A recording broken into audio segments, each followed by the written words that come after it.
નમસ્કાર વિદ્યાર્થી મિત્રો, આજના સેશનમાં હું પરાગ રાવલ આપ સૌનું હાર્દિક સ્વાગત કરું છું. મિત્રો, કાલે આપણે પ્રકરણ 6 ત્રિકોણની અંદર સમરૂપ ત્રિકોણની વ્યાખ્યા વિશે આપણે સમજૂતી મેળવી. હવે આપણે થોડા આગળ જઈએ છીએ. મિત્રો, સમરૂપ ત્રિકોણની અંદર આપણે જે વ્યાખ્યા જોઈ છે એ વ્યાખ્યાના આધારે જ આખું પ્રકરણ રહેલું છે. એટલે આપણે વ્યાખ્યા બરાબર સમજીને તૈયાર કરવાની છે, ગોખવાની નથી. તો અહીંયા આપણે હવે સમરૂપ ત્રિકોણમાં દાખલાની કેટલી રીતો છે. આપણે કાલે વાત કરી હતી 6 ગુણનું ચેપ્ટર છે અને એમાં એક શોર્ટ આન્સર 2 માર્ક્સનો આવે છે. તો આપણે તમામ દાખલાની રીત સમજી લઈશું તો પછી આપણને એક્ઝામ્પલ ગણવામાં કોઈ વાંધો આવશે નહીં. તો સૌ પ્રથમ આપણે જોઈએ દાખલાની રીત, જેમાં પ્રથમ નંબરની રીત આપણે જેનું નામ આપ્યું છે સમરૂપતાની વ્યાખ્યાની રીત. એટલે સમરૂપતાની વ્યાખ્યાની રીત એટલે આપણને કાલ ખબર છે કે સમરૂપ ત્રિકોણની વ્યાખ્યા શું છે. તો સમરૂપ ત્રિકોણ ક્યારે બને? તો 2 શરતો હોય. તો પહેલી શરત, સમરૂપ ત્રિકોણ ક્યારે બને? તો પહેલી શરત જે છે એ અનુરૂપ ખૂણા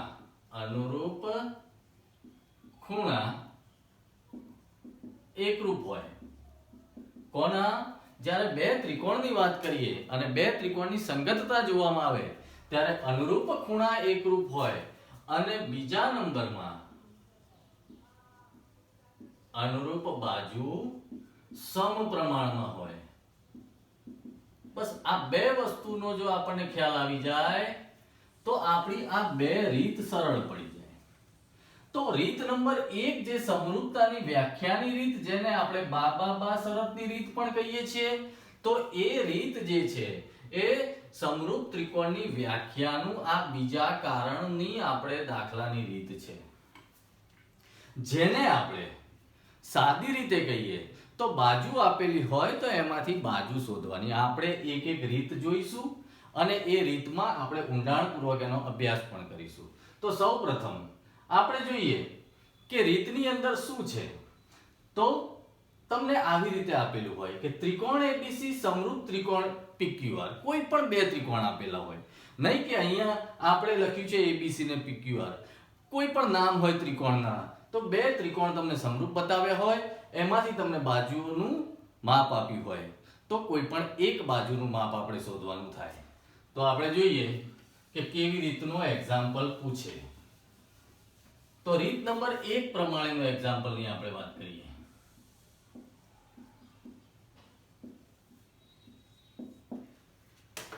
તો તમને આ પ્રમાણે પૂછેલું હોય કે ત્રિકોણ એબીસી સમરૂપ ત્રિકોણ પીક્યુઆર માં AB બરાબર 4, BC બરાબર 6, PQ બરાબર 8, 10, તો QR શોધો.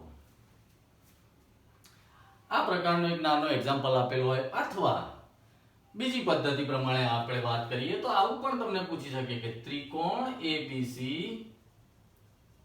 અને ત્રિકોણ PQR માં ખૂણો A બરાબર ખૂણો P, ખૂણો B બરાબર ખૂણો Q, અને પછી AB બરાબર 4, BC બરાબર 6,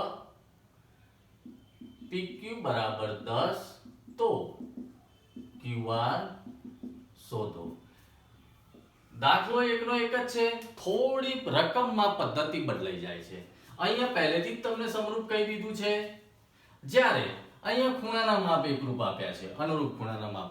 તો આકૃતિ સૌપ્રથમ આપણે ભૂમિતિની અંદર આગળના સેશનમાં પણ વાત કરી હતી કે શાબ્દિક જે રકમ છે એને ગાણિતિકમાં જો આપણને ફેરવતા આવડી જાય તો આપણા તમામ એક્ઝામ્પલ સરળ થઈ જાય. તો જોઈએ ત્રિકોણ એબીસી સમરૂપ ત્રિકોણ પીક્યુઆર એટલે આપણે 2 આકૃતિ દોરીએ ત્રિકોણની. AB આ એક ત્રિકોણ, આ બીજો ત્રિકોણ, એકનું નામ આપ્યું છે એબીસી, બીજાનું નામ આપ્યું છે પીક્યુઆર. તો એની અંદર AB નું માપ 4 છે, એટલે કે આ બાજુ જે છે AB નું માપ છે 4. એ જ રીતે આ બાજુ BC નું માપ જે છે એ 6 છે અને PQ નું માપ તમને 10 આપ્યું છે. તો તમને કીધું છે કે QR શોધો. એવી જ રીતે આપણે વાત કરીએ તો અહીંયા બે ત્રિકોણ જે આપેલા છે, ત્રિકોણ ABC અને PQR, તો ખૂણો A બરાબર ખૂણો P, એટલે અનુરૂપ ખૂણા એકરૂપ આપણે બતાવવાના. તો સેમ જ આકૃતિ થઈ ગઈ. હવે સમરૂપ ત્રિકોણની વ્યાખ્યા પ્રમાણે અનુરૂપ ખૂણા એકરૂપ હોય અને બાજુઓ સમપ્રમાણમાં હોય, એનો મતલબ કે આપણે આ સૂત્રનો ઉપયોગ કરવાનો છે કે બાજુઓ સમપ્રમાણમાં. કારણ કે બાબા શરત એટલે કે બાજુ પરથી આપણે બાજુ શોધવાની છે. જુઓ કે આ બાજુઓના માપ આપેલા છે, તો એની ઉપરથી આપણે બાજુનું માપ શોધવાનું છે. તો આ બાબા શરત પણ થશે અને આપણે વ્યાખ્યા પ્રમાણે જોઈએ કે બાજુઓ સમપ્રમાણમાં છે. તો સૂત્ર આપણું થશે AB ભાગ્યા PQ બરાબર BC ભાગ્યા QR બરાબર AC ભાગ્યા PR. આ એક જનરલ વ્યાખ્યા પ્રમાણે સૂત્ર છે, જેની અંદર 3 ને 3 6 બાજુઓ આપેલી છે. પણ અહીંયા આપણે બધી બાજુઓ લેવાની નથી. જે શોધવાની છે તે લેવાની છે અને તેને અનુરૂપ બાજુ આપણે લેવાની છે. અને બીજા નંબરમાં જે બાજુઓ આપેલી છે અનુરૂપ તે લેવાની છે. એનો મતલબ કે જે શોધવાની નથી અને આપી પણ નથી તે લેવાની નથી. તો અહીંયા આપણું સૂત્ર બનશે AB ભાગ્યા PQ, AB ભાગ્યા PQ બરાબર BC ભાગ્યા QR. બસ આની અંદર હવે આપણે કિંમત મૂકી દઈએ કે AB 4 છે, PQ 10 છે, BC 6 છે અને QR આપણે શોધવાનો છે. તો હવે આપણે સમીકરણ ઉલટાવી દઈએ. QR જે છે જે શોધવાનો છે તેને આપણે સાઈડ ચેન્જ કરી નાખીએ, ભાગ્યામાંથી ગુણ્યા આવી જશે. તો 4 ગુણ્યા QR બરાબર આ 10 છે, આપણે આ બાજુ લઈ જઈશું, ટૂંકમાં ચોકડી ગુણાકાર આપણે કરીશું. તો 10 ગુણ્યા 6 એટલે 60 થશે. એ જ રીતે QR બરાબર 60 ભાગ્યા 4. તો QR નું માપ મળ્યું 15 ચોક 60. તો અહીંયા આપણો એક્ઝામ્પલ ક્લિયર થઈ ગયો. ટૂંકમાં તમે રીત યાદ રાખજો. રકમમાં શું હોય છે એ આપણે ધ્યાન રાખવાનું છે. આપણે એક જ વસ્તુ જોવાની છે કે બાજુઓના માપ આપ્યા છે તો આપણે બાજુ શોધવાની છે. તો સમરૂપ ત્રિકોણની વ્યાખ્યાની જ આપણે વાત થશે. તો સેમ આ જ રીતે તમારે તમારી જાતે રકમ બનાવીને એક્ઝામ્પલ ગણવાના છે. અહીં કોઈ પણ ત્રિકોણના નામ આપી દેવાના, L M N O P Q, અને તમારી રીતે ગણવાના છે. હવે આ જ એક્ઝામ્પલમાં એક એક સંગતતા આપી હોય તો પણ હવે આપણને ખ્યાલ આવી જવો જોઈએ. તો આ જ રીતમાં આપણે એક બીજો એક્ઝામ્પલની વાત કરીએ કે જે રકમ કેવી રીતે છે. હવે એક્ઝામ્પલ તો આપણને ફાવશે, પણ જ્યારે રકમ ઉપરથી આકૃતિ આપણને જો સમજમાં આવી જાય તો એક્ઝામ્પલનું સાદું રૂપ આપવાનું આપણને સરળ પડી જાય. તમને બીજું રકમ આ રીતની પણ આપેલી હોય કે ત્રિકોણ ABC અને ત્રિકોણ PQR માં ABC એક એક સંગતતા, QPR સમરૂપતા છે અને પછી બાજુઓનું માપ આપેલું હોય. તો સૌપ્રથમ બાજુઓના માપ ઉપરથી તો આપણને ખ્યાલ આવી ગયો કે સૂત્ર બનાવવાનું છે. પણ અહીંયા આપણે આ બે આકૃતિ આપણે સમજી લઈએ અને વ્યવસ્થિત રીતે દોરી લઈએ તો આપણો એક્ઝામ્પલ ઈઝી થઈ જાય. તો જોઈ લઈએ આપણે કે ત્રિકોણ ABC અને ત્રિકોણ PQR, આ બે ત્રિકોણ તો આપેલા છે, પણ આપણે આગળના સેશનમાં વાત કરી હતી એ રીતે એક એક સંગતતા જો આપેલી હોય તો એ પ્રમાણે આપણે નામ લખવાના છે કે જ્યાં A હોય ત્યાં Q, જ્યાં B હોય ત્યાં P અને C હોય ત્યાં R. તો સૌપ્રથમ અહીંયા તો આપણે નામ લખી નાખીએ પહેલા ત્રિકોણનું ABC, અને A હોય ત્યાં Q, B હોય ત્યાં P અને C હોય ત્યાં R. તો અહીંયા આપણા માટે એક આકૃતિ તૈયાર થઈ ગઈ અને આકૃતિ તૈયાર થઈ જશે તો એના ઉપરથી તમારું સૂત્ર બનાવવામાં ઈઝી પડી જશે કે જુઓ હવે આપણું સૂત્ર શું બનશે AP ભાગ્યા QP આ AP ભાગ્યા QP આ અનુરૂપ બાજુઓ થઈ એ જ રીતે બરાબર BC ભાગ્યા PR અને આ AC ભાગ્યા QR મિત્રો હવે કોઈ પણ રકમ હોય તો તમે સમજી શકો છો કે બસ આપણે કિંમત જ મૂકવાની છે અને કિંમત મૂકો એટલે આપણો જવાબ મળી જાય છે તો રીત નંબર 1 ની આપણે વાત કરી સમરૂપતાની વ્યાખ્યાની રીત થઈ કારણ કે તમે જુઓ કે સમરૂપ ત્રિકોણ હોવાની શરતમાં આપણે અનુરૂપ બાજુઓ જે છે એ સમપ્રમાણમાં હોવી જોઈએ તો રીત નંબર 1 થઈ હવે રીત નંબર 2 તો સમરૂપ ત્રિકોણની વ્યાખ્યામાં જ પહેલા નંબરની શરત કે અનુરૂપ ખૂણા એકરૂપ હોવા જોઈએ તો એ પ્રમાણે અહીંયા આપણે એને નામ આપ્યું છે ખુખ્ખુ શરતની રીત ખૂણા ખૂણા શરતની રીત એનો મતલબ શું થયો કે રકમમાં જો તમને ખૂણાનું માપ આપેલું હોય અને કોઈ બીજા ત્રિકોણનો ખૂણો શોધવાનો હોય અનુરૂપ ખૂણો જ શોધવાનો આવશે મિત્રો તો એ રીત નંબર 2 આપણે લઈશું એટલે કે અનુરૂપ ખૂણા એકરૂપ હોય આપણે આટલું યાદ રાખીએ એટલે રીત નંબર 2 ના એક્ઝામ્પલ આપણા ક્લિયર થઈ જાય છે તો રીત નંબર 2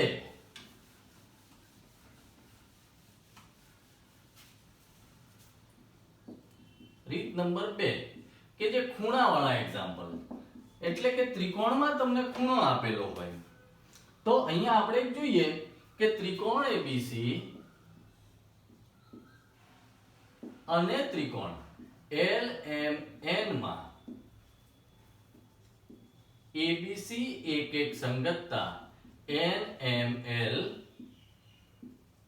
સમરૂપતા છે હવે શું આપેલું હોય એક્ઝામ્પલમાં કે ખૂણો A બરાબર 50 છે ખૂણો B બરાબર 60 છે તો ખૂણો L શોધો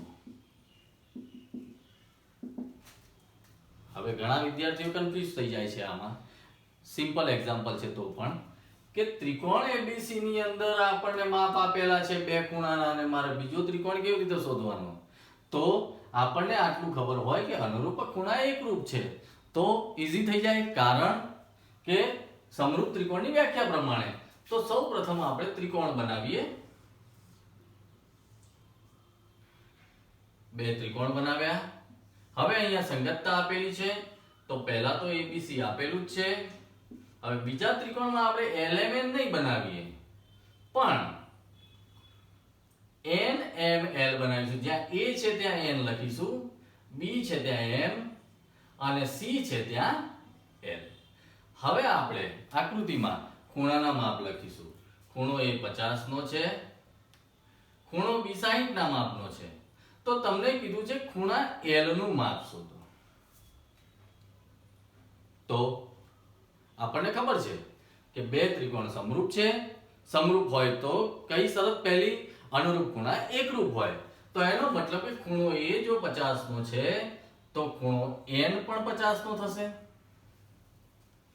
ખૂણો C જો 60 નો છે તો ખૂણો M પણ 60 નો થશે કારણ કે અનુરૂપ ખૂણા એકરૂપ છે તો સ્વાભાવિક છે હવે આપણે આ શોધી શકીએ કે ત્રિકોણના ત્રણેય ખૂણાનો સરવાળો 180 છે તો 180 છે એનો મતલબ કે આપણો આન્સર શું આવશે તમને ખ્યાલ છે તો આ C ખૂણો 70 નો થશે તો L ખૂણો પણ 70 નો આવશે મિત્રો તો બહુ જ ઈઝી પણ બહુ જ સમજવા જેવી વસ્તુ છે કારણ કે નાના ટોપિક જે છે ઊંડાણપૂર્વક આપણે સમજીશું તો 4 માર્ક્સનો જે લોંગ આન્સર આપણે ડી વિભાગમાં આવશે એને સમજવામાં આપણને તકલીફ પડશે નહીં તો આ રીતે આપણી બુકમાં પણ એક્ઝામ્પલ છે ખૂણાના અને આગળ જોયું આપણે બાબા શરત પ્રમાણેના તો એ તમે ગણજો હવે આપણે રીત નંબર 3 ની વાત કરીએ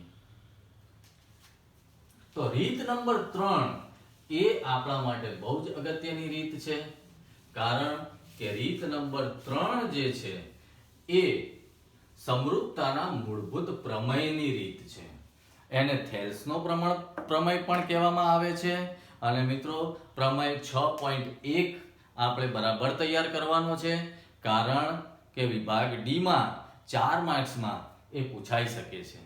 તો અહીંયા થેલ્સનું પ્રમેય શું કહે છે એ આપણે પહેલા શરૂઆતમાં સમજી લઈએ, પછી વાત આપણે રીત નંબર 3 ની કરીશું. કે સમરૂપતાનો મૂળભૂત પ્રમેય, થેલ્સનો પ્રમેય એટલે શોર્ટમાં આપણે વાત કરી કે ત્રિકોણની બાજુને સમાંતર રેખા એટલે શું? તો આપણે સમજીએ કે કોઈ એક ત્રિકોણ આપણે બનાવ્યો, આપણે એનું નામ આપીએ કે A B C. હવે આપણે કોઈ એક રેખા લઈએ જેનું નામ આપણે L આપીએ. હવે આ જે રેખા જે છે એ આ ત્રિકોણની કોઈ પણ જગ્યાએથી આપણે પસાર કરવાની છે. ત્રિકોણની 3 બાજુઓ AB, BC અને AC. તો સૌ પ્રથમ હું આ રેખા જે છે હું આ રીતે પસાર કરું છું. તો એનો મતલબ એવો થયો કે ત્રિકોણના 3 બાજુમાંથી જ્યારે મેં કોઈ એક રેખા પસાર કરી તો એ બે બાજુઓને વિભાજન કર્યું. કોઈ પણ બે બાજુને વિભાજન કરશે તો આ જે રેખા L જે છે રેખા AB ને આ બિંદુમાં વિભાજન કર્યું, જેનું નામ આપણે M આપીએ. એનો મતલબ એવો થયો કે ત્રિકોણ ABC માં કોઈ એક રેખા આપણે પસાર કરી તો એ L રેખા જે છે એ AB ને M બિંદુમાંથી પસાર થઈ. એ જ રીતે AC ને N બિંદુમાંથી પસાર થઈ, આપણે એમ વિચારી લઈએ. તો પહેલી વસ્તુ આપણને એ ખ્યાલ આવી ગયો કે ત્રિકોણની 3 બાજુ અને 3 બાજુમાંથી જ્યારે કોઈ એક રેખા પસાર થાય તો એ કોઈ પણ બે બાજુઓને વિભાજિત કરે છે. નહીં કે 3 બાજુ રેખા કઈ આમ વળીને આમ પાછી તો નહીં આવે ને. તો કોઈ પણ બે બાજુ જોઈ લો. આપણે બીજી વાત કરીએ કે ફરીથી આ રેખા L લઈએ A B C. હવે હું આમ વિભાજન કરું તો આ કોને વિભાજન કર્યું? કઈ બે બાજુઓને વિભાજિત થઈ? તો કે આ AC બાજુના ટુકડા કરી દીધા એટલે કે વિભાજિત કર્યું, અને BC બાજુને પણ વિભાજિત કર્યું. તો અહીંયા આપણે M બિંદુ લખીએ અને અહીંયા N બિંદુ લઈએ તો એક બાજુ આપણી M ના M રહી AB, જ્યારે અહીંયા M ના M રહી BC. એવી જ રીતે આપણે ત્રીજી વાત કરીએ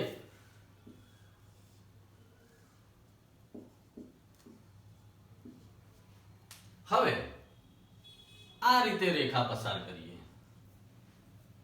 તો અહીંયા L રેખા જે છે એ AB ને વિભાજિત કરે છે અને BC ને વિભાજિત કરે છે, જ્યારે AC ને વિભાજિત કરતી નથી. તો ફરીથી કહું છું કે ત્રિકોણમાં કોઈ એક રેખા કોઈ પણ બે બાજુઓને વિભાજિત કરે છે. અને હવે ત્રીજી બાજુ જે છે એનું શું? તો તમે જુઓ કે ત્રીજી બાજુ M ના M છે અને આ રેખા. તો તમે જો આ રીતે આપણે હવે આ રેખાના બદલે એક નાનો રેખાખંડ બનાવી દઈએ તો આવી રીતે બને છે, જેને આપણે સમાંતર પણ કહી શકીએ છીએ. મિત્રો એક બાબત ખાસ ધ્યાન રાખજો. સમાંતર અમારો અનુભવ છે કે ઘણા બધા વિદ્યાર્થીઓને જ્યારે પૂછવામાં આવે છે કે સમાંતર એટલે શું, તો બધા જ વિદ્યાર્થીઓ એમાંથી ઘણા બધા 90% વિદ્યાર્થીઓ એમ કહે છે કે સમાંતર એટલે સરખું. હવે સરખામાં અને સમાંતરમાં ફરક છે. સરખું એટલે બંને એક્ઝેક્ટ સરખા માપ હોય તે, જેને આપણે એકરૂપ પણ કહીએ છીએ. પણ સમાંતર એટલે અનંત અંતર સુધી જ્યારે કોઈ બે રેખા હોય એ એકબીજાને છેદે નહીં, તેને સમાંતર કહેવાય. અનંત અંતર સુધી, દાખલા તરીકે એક રેખા L છે અને બીજી રેખા m છે, તો આ જે રેખા છે અનંત અંતર સુધી આ બાજુ હોય કે આ બાજુ હોય એકબીજાને ભેગી થશે નહીં, એટલે કે છેદે નહીં. એને આપણે સમાંતર કહીશું. ટૂંકમાં આપણે સમાંતર એટલે આપણી સાદી ભાષામાં આપણે એમ સમજી લઈએ કે રેલવેના પાટાની જેમ રેલવેના બે પાટા જે હોય તે એકબીજાને ભેગા થતા નથી, એને આપણે સમાંતર કહીએ છીએ. ફરીથી કહું છું, સમાંતર એટલે એકબીજાને અનંત અંતર સુધી છેદે નહીં તે, નહીં કે સરખું એટલે કે સરખા માપનું. બરાબર? એનો મતલબ કે અહીંયા આ નાનું માપ છે ને આ મોટા માપનો રેખાખંડ છે, તો આ બંને પણ શું છે? સમાંતર જ કહીશું. તો અહીંયા આપણે સમાંતરની જ્યારે વાત કરીએ ત્યારે ત્રિકોણની બાજુને સમાંતર રેખા એ જ આપણો ત્રીજા નંબરની રીત છે અને એ જ આપણો થેલ્સનો પ્રમેય છે, જેને આપણે સમરૂપતાનું મૂળભૂત પ્રમેય પણ કહીશું. તો તમને શું પૂછે છે અહીંયા કે ત્રિકોણ ABC માં રેખા L એ રેખાખંડ AB અને રેખાખંડ AC ને અનુક્રમે M અને N બિંદુમાં છેદે છે. જેથી શું બને? પહેલા આપણે આટલું જોઈ લઈએ, પછી આપણે વાત કરીએ કે ત્રિકોણ ABC માં આ જે રેખા L આપેલી છે એ AB અને AC ને અનુક્રમે M અને N બિંદુમાં છેદે છે. આપણે ભૂમિતિ ભણીએ છીએ, આપણે શાબ્દિક જે રકમ છે એને ગાણિતિકમાં આપણે રૂપાંતર કરીએ. તો ત્રિકોણ ABC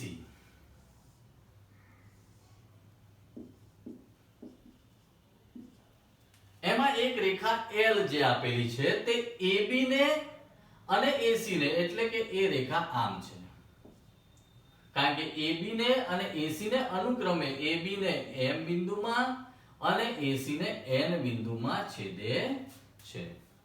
તો અહીંયા આપણે એમ થશે કે BC ને સમાંતર રેખા છે. જો લાંબુ આ રીતે પૂછે, આ રીતે પણ લખ્યું હોય અથવા તો સીધું આ રીતે પણ લખ્યું હોય કે ત્રિકોણ ABC માં BC સમાંતર D છે, એનો મતલબ કે અહીંયા એવું થયું કે BC સમાંતર અહીંયા આપણે MN નામ આપ્યું છે તો MN લખીશું. તો ટૂંકમાં આવું પણ પૂછી શકે કે ત્રિકોણ ABC માં BC સમાંતર રેખાખંડ BC સમાંતર રેખાખંડ MN, તો પણ આ જ એનો મતલબ થાય છે. એટલે શોર્ટમાં આ રીતે પૂછે તો પણ આપણે સમજી લેવાનું છે કે સમાંતર એટલે શું? કે સમાંતર એટલે અનંત અંતર સુધી એકબીજાથી ભેગી થાય નહીં, એકબીજાને છેદે નહીં. અને સમાંતરનો ગાણિતિક સંજ્ઞા તમારે ધ્યાન રાખવાનું છે કે બે ઊભી લીટી આપેલી છે. તો આ રીતનું જ્યારે તમને રકમની અંદર દેખાય તો તમારે સમજી લેવાનું છે કે સમરૂપતાનું મૂળભૂત પ્રમેયનું રીત નંબર આપણે 3 નો એક્ઝામ્પલ ગણવાનો છે. તો જોઈએ આપણે એક્ઝામ્પલમાં શું હોય છે અને એના સૂત્ર આપણે બરાબર સમજવા પડશે. તો રીત નંબર 3,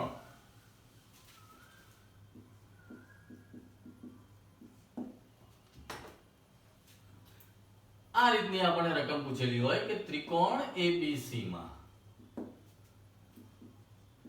રેખાખંડ BC સમાંતર રેખાખંડ MN છે. હવે AB બરાબર 8 છે, AM બરાબર 3, BN બરાબર 6, તો AC શોધો. મિત્રો, રીત ઓળખવાની પદ્ધતિ, એક્ઝામ્પલ આપણે ગણવો છે પણ આપણે સૂત્ર ભૂલી ગયા છીએ, રીત ભૂલી ગયા છીએ, એટલા માટે જ અહીંયા આપણે લખ્યું છે કે જો સમાંતર આવે તો આપણે રીત નંબર 3 નો ઉપયોગ કરવાનો છે. તો સૌપ્રથમ ગાણિતિક સ્વરૂપમાં જ્યારે નિરૂપણ કરીએ અને આકૃતિ આપણે બનાવીએ તો આપણને બરાબર ખ્યાલ આવી જાય કે આપણે શું કરવાનું છે કે ત્રિકોણ એબીસી ની અંદર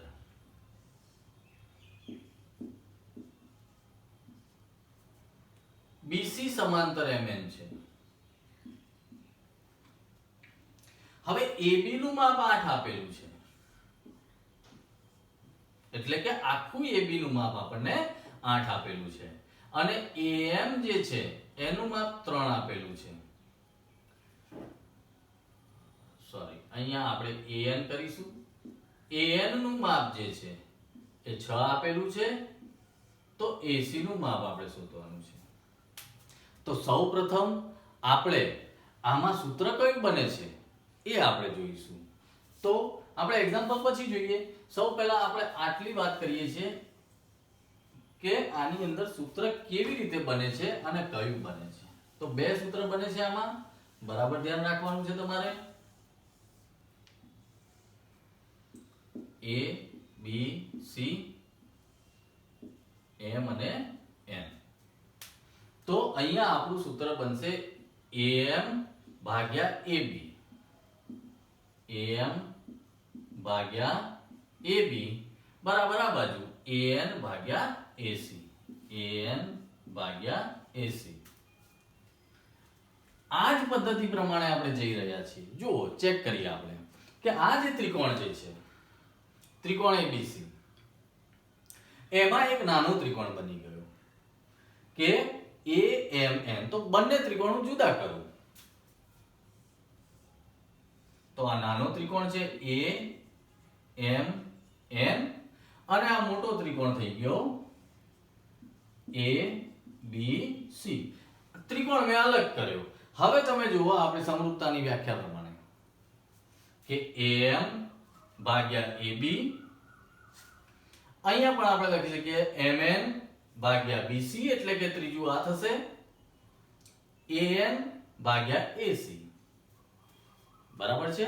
તો ટૂંકમાં અહીંયા આપણને શોર્ટમાં આપણે બે જુદી જુદી આકૃતિ બનાવીને એક્ઝામ્પલ ગણતી વખતે સમય આપણે વેસ્ટ કરવાનો નથી, પણ અત્યારે આપણે સમજવા ખાતર કે કોઈ પણ ત્રિકોણ જે છે એની અંદર બીજો ત્રિકોણ છે તો એને અલગ કરીને તમે એનું સૂત્ર આપણે સમરૂપતાની વ્યાખ્યા પ્રમાણે આપણે બનાવી શકીએ છીએ. તો અહીંયા આપણે એવું ન કરવું હોય તો પણ આપણને યાદ રહી જાય ને કે સમાંતર આપ્યું છે તો આ અડધી બાજુ, અડધી, હું જે અડધી બોલું છું નહીં કે બિલકુલ મધ્ય બિંદુ. કારણ કે ઘણા વિદ્યાર્થીઓ જ્યારે AB નું માપ 8 આપ્યું હોય ત્યારે અમને અનુભવ છે કે આ 4 અહીંયા લખી નાખે છે, કારણ કે એમ સમજે છે કે AM એ જે AB નું મધ્ય બિંદુ છે, પણ મધ્ય બિંદુ નથી. આટલું ખાસ યાદ રાખજો. પણ અહીંયા આપણે સૂત્રને સમજવા માટે આપણે એવું કરીશું કે અડધું ભાગ્યા આખું AM ભાગ્યા AB, એ જ રીતે આ બાજુનું અડધું ભાગ્યા આખું. તો આપણું એક સૂત્ર બન્યું AM ભાગ્યા AB બરાબર AN ભાગ્યા AC. મિત્રો, પ્રમેય પ્રમાણે, થેલ્સના પ્રમેય પ્રમાણે બીજું પણ સૂત્ર જે છે એ આપણે પ્રમેયમાં જોઈશું ઊંડાણપૂર્વક. કે આપણે હમણાં વાત કરી કે અડધું ભાગ્યા આખું અને આ બાજુનું અડધું ભાગ્યા આખું. એ જ રીતે અડધું ભાગ્યા અડધું AM ભાગ્યા MB બરાબર AN ભાગ્યા NC. તો આપણે રીત નંબર 3 માં અડધું ભાગ્યા આખું બરાબર અડધું ભાગ્યા આખું, એક બાજુનું અડધું ભાગ્યા આખું બરાબર બીજી બાજુનું અડધું ભાગ્યા આખું, અથવા તો બીજું સૂત્ર આપણે જો ઉપયોગ કરવો હોય તો એક બાજુનું અડધું ભાગ્યા અડધું બરાબર બીજી બાજુનું અડધું ભાગ્યા અડધું. તો હવે આપણે આ સૂત્રનો ઉપયોગ કરીને આપણે એક્ઝામ્પલ ગણીએ કે AB નું માપ આપણને 8 આપેલું છે, AM નું માપ આપણને 3 આપેલું છે, AN નું માપ 6 આપેલું છે. તો આપણે AC નું માપ શોધવાનું છે. તો કોઈ પણ રીતનો ઉપયોગ કરી શકીશું કે આ અડધું આપેલું છે, આખું આપેલું છે, અડધું આપેલું છે, આખું શોધવાનું છે. તો આપણે પહેલા તો પહેલું સૂત્રનો ઉપયોગ કરીશું કે AM ભાગ્યા AB બરાબર AN ભાગ્યા 80. જોઈ લઈએ આપણે કિંમતો મૂકીએ કે am ની કિંમત 3 છે, ab ની કિંમત 8 છે, an ની કિંમત 6 છે, તો ac ની કિંમત આપણે શોધવાની છે. ફરીથી આપણે ભાગ્યામાંથી ગુણ્યા એટલે કે સાઈડ બદલવા ચોકડી ગુણાકાર કરીશું. તો 3 AC બરાબર 6 ગુણ્યા 8 48 બરાબર. હવે એ જ રીતે AC બરાબર 48 ભાગ્યા 3, તો આપણે AC ની કિંમત મળી 16. તો ટૂંકમાં અહીંયા થોડી મેથડ બદલાય છે, બાકી સમરૂપતાની વ્યાખ્યાના આધારિત જ બધા એક્ઝામ્પલ છે. મિત્રો બરાબર સમજી લેજો કે આપણે 3 રીત જોઈ છે. અત્યારે આ 3 રીતમાં તમારી બુકની અંદરના જેટલા એક્ઝામ્પલ છે તે પહેલા ઊંડાણપૂર્વક ગણી નાખજો, કારણ કે આપણો આ એક બેઝ છે. મૂળ જે છે એ લોંગ આન્સર પર તરફ જવાનું છે કે જે 4 માર્ક્સનું પૂછાય છે, કારણ કે આની અંદર આપણને પ્રમેય પણ પૂછાઈ શકે છે ડી વિભાગમાં 4 માર્ક્સનો, અથવા તો સાબિત કરો કે ના જે એક્ઝામ્પલ તમારા સ્વાધ્યાયમાં આપેલા છે તો એ પણ પૂછાઈ શકે છે. હવે આપણે નેક્સ્ટ સેશનની અંદર હજુ બીજી રીતો બાકી છે, તો સૌપ્રથમ આપણે પહેલા તમામ જે રીત જે છે એ ક્લિયર કરીશું. ત્યારબાદ આપણે 4 માર્ક્સનું જે લોંગ આન્સર તરફ આગળ જઈશું. મિત્રો આ જે સેશન જે છે તમે વારંવાર આ વિડીયો જોજો, આપણને ખ્યાલ આવે કે કેવી રીતે એક્ઝામ્પલ ગણવાના છે, અને બીજા નંબરમાં કે 4 માર્ક્સની થિયરીનો આપણે આ જે બેઝ તૈયાર થઈ જાય. મિત્રો આપણને હું ફરીથી એક વિનંતી કરું છું કે વિડીયો સબસ્ક્રાઇબ કરજો અને બાજુમાં રહેલું બેલ આઇકન જે છે એ પ્રેસ કરજો, જેનાથી સમયસર આપણને અન્ય વિડીયો આપણા મળી રહે. તો હવે નેક્સ્ટ સેશનની અંદર આના પછીની રીતો સાથે આપણે ફરીથી મળીશું. ત્યાં સુધી આપણે રજા લઈએ છીએ. જય હિન્દ, જય ભારત.